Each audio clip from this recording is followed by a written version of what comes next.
Gempa bumi dengan magnitudo 6,0 mengguncang wilayah Kabupaten Poso, Sulawesi Tengah, pada Minggu 17 Agustus pukul 5.38 waktu Indonesia Barat.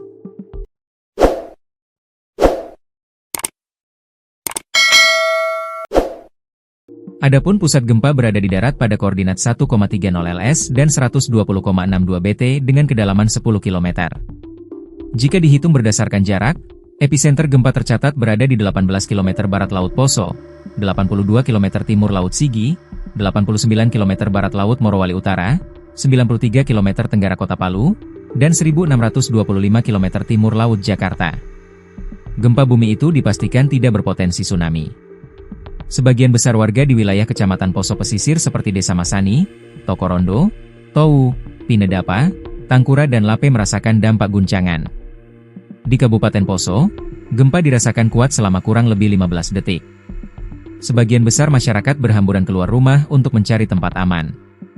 Sesaat setelah guncangan mereda, BPBD Poso segera melakukan monitoring dan koordinasi dengan pemerintah kecamatan serta desa setempat untuk melakukan pendataan. Laporan sementara didapati sebanyak 29 orang mengalami luka-luka, dengan rincian 13 orang dirujuk ke RSUD Poso, yang mana 2 orang dalam kondisi kritis dan 6 orang lainnya mendapat perawatan di Puskesmas Tokorondo. Selain itu, 1 unit fasilitas ibadah yakni Gereja Jemaat Elim di Desa Masani dilaporkan mengalami kerusakan. Pendataan terhadap jumlah pengungsi masih terus dilakukan. Sementara itu, di Kabupaten Sigi, guncangan dirasakan sedang selama sekitar 7 detik.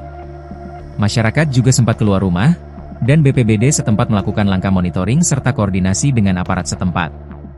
Hingga siaran pers ini diturunkan, belum ada laporan korban jiwa maupun kerusakan bangunan di Kabupaten Sigi. Dalam kurun beberapa jam setelah gempa, upaya penanganan darurat terus dilakukan oleh BPBD Kabupaten Poso, termasuk asesmen lapangan dan koordinasi dengan aparat setempat. Kebutuhan mendesak yang dilaporkan sementara adalah tenda dan obat-obatan untuk mendukung penanganan warga terdampak. Kepala Badan Nasional Penanggulangan Bencana, BNPB, Letjen TNI Suharyanto, telah menginstruksikan jajaran untuk segera mengambil langkah cepat. Melalui Kedeputian Bidang Penanganan Darurat, Kepala BNPB memerintahkan untuk mempertebal koordinasi dengan unsur di daerah. Kepala BNPB juga memerintahkan segenap tim agar segera menuju ke lokasi kejadian untuk memberikan pendampingan, monitoring dan segala hal yang menjadi prioritas penanganan darurat. Analisa betul kondisi di sana. Kita segera masuk ke sana. Perintah Kepala BNPB. BNPB terus berkoordinasi dengan BPBD setempat dan pihak terkait di tingkat kecamatan serta desa untuk melakukan pendataan, pemantauan, dan penanganan pasca gempa.